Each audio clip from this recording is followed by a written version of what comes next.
Et salut à tous et bienvenue pour cette nouvelle vidéo.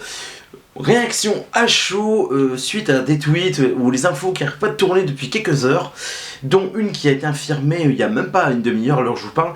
Là il est 2h30 du matin, donc j'ai voulu faire cette vidéo assez rapidement pour donner mon avis là-dessus. Des choses qui pour moi qui sont pas forcément bien, mais bon.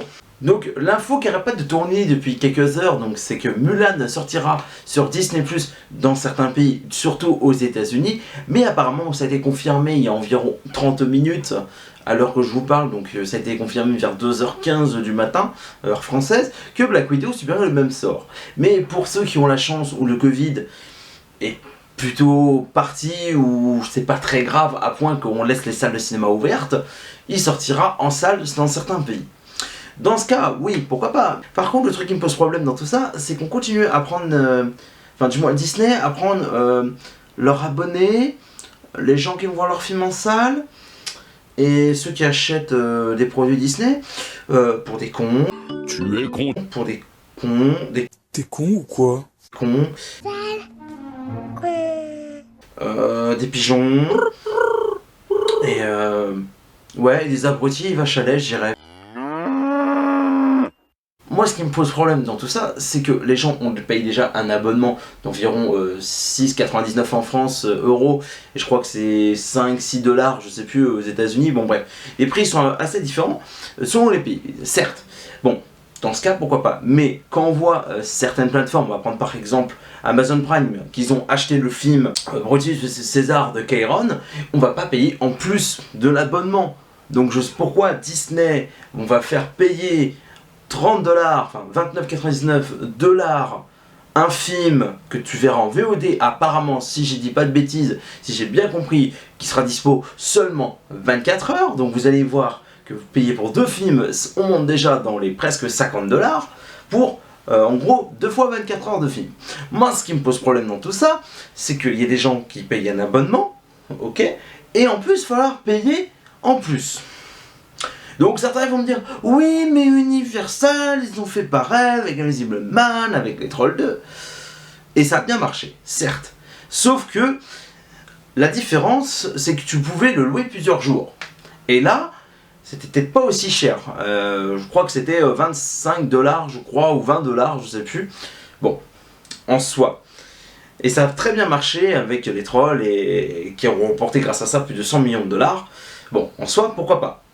Déjà, j'avais un peu du mal avec ce système de payer 25 $, 20 $, je sais plus, un film que tu regardes en streaming alors que tu peux l'acheter en Blu-ray peu de temps après pour quasiment le même prix et que tu l'auras définitivement chez toi. Donc je trouve ça honteux de la part de Disney ou de, bon, à l'époque Universal. Mais après, Universal, c'est pas que je vais pardonner, mais la différence c'est que eux, ils ont pas leur plateforme de VOD. Corrigez-moi si je me trompe, parce que j'y connais pas grand chose sur tout ça. Mais là, ce qui me gêne avec Disney, c'est qu'il y a déjà 60 millions d'abonnés qui payent entre 5 et 10 $ environ pour faire un global. Et en plus de ça, il me faut payer 30 $ plus 30 $ pour chaque film, pour 24 heures. Mais vous prenez vraiment vos fans pour des débiles mentaux ou quoi? Oh oh, alerte au Google! Je trouve ça scandaleux, ignoble de la part de Disney. Parce que ce qui me gêne aussi dans tout ça, c'est comment voulez-vous qu'on sauve les salles de cinéma? Parce qu'il y en a, ils vont se réjouir. Oui, comme ça on va pas payer le cinéma cher, comme ça chez nous on est tranquille.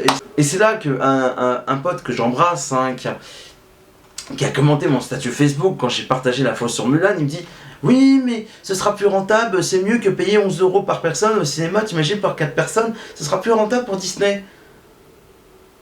Je suis pas sûr, hein, parce que quand on voit qu'Artemis Fowl, qui est sorti directement sur Disney+, qui était disponible le jour même dans des sites illégaux, et je vais être honnête, moi j'ai téléchargé sur un site illégaux, je m'en fous, je l'assume, ça m'arrive de temps en temps, mais c'est pas pour autant que, bah, si un film me plaît, je l'achète. Bref, c'est pas le sujet.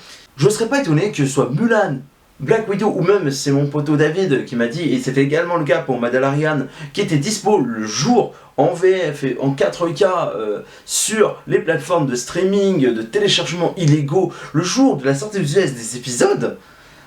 Au bout d'un moment, il faudrait que Disney se remette en question, parce que qu'est-ce qui va se passer dans là, c'est que les gens vont télécharger légalement, Et moi, ce qui me pose le plus de problèmes dans tout ça, c'est que, ok, c'est bien, tu vas pas payer 12 balles au cinéma, 15 balles, 20 balles si tu fais de l'IMAX, 4DX.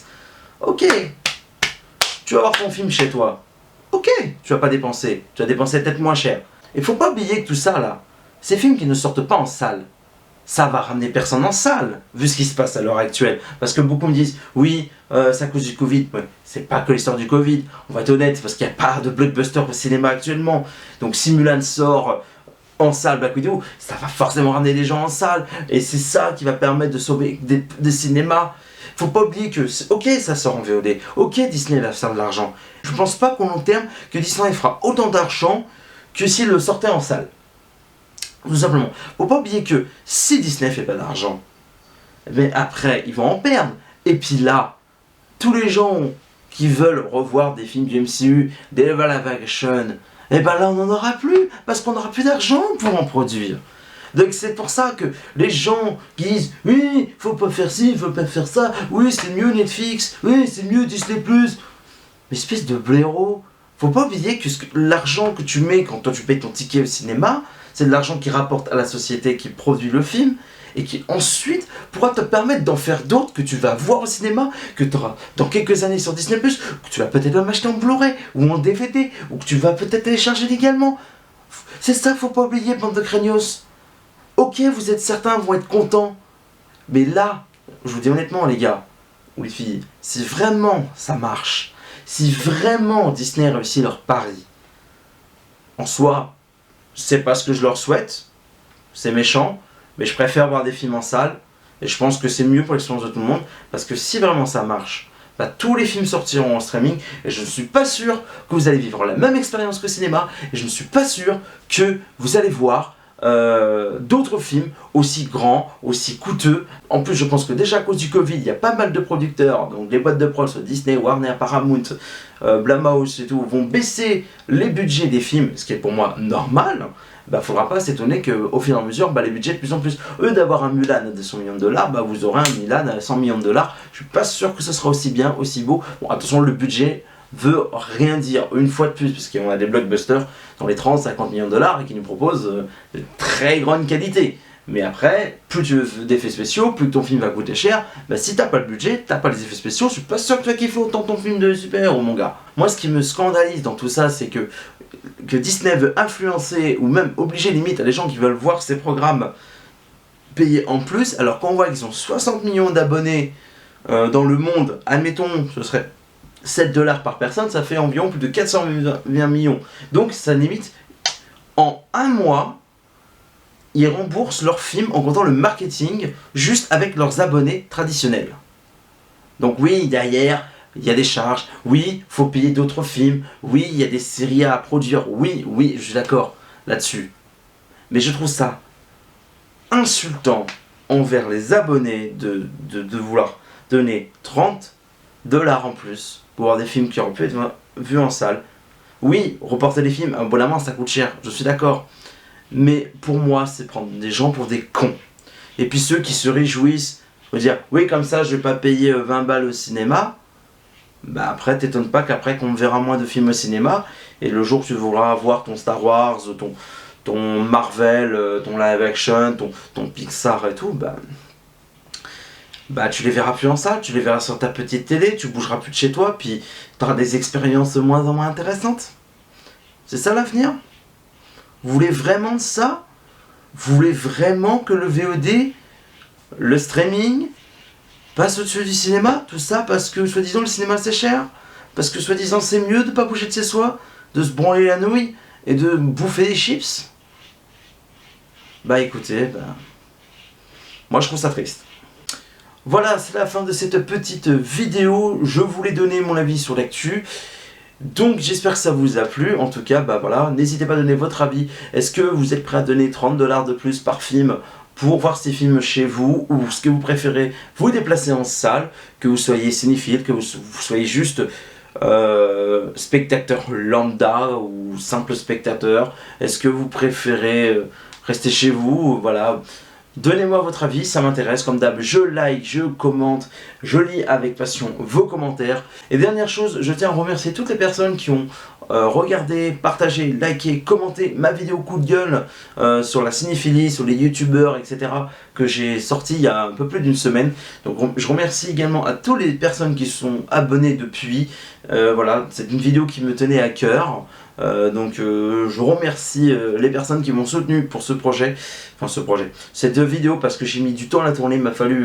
J'ai dû la retourner en 5 fois parce que j'étais un peu perdu dans ce que je voulais faire.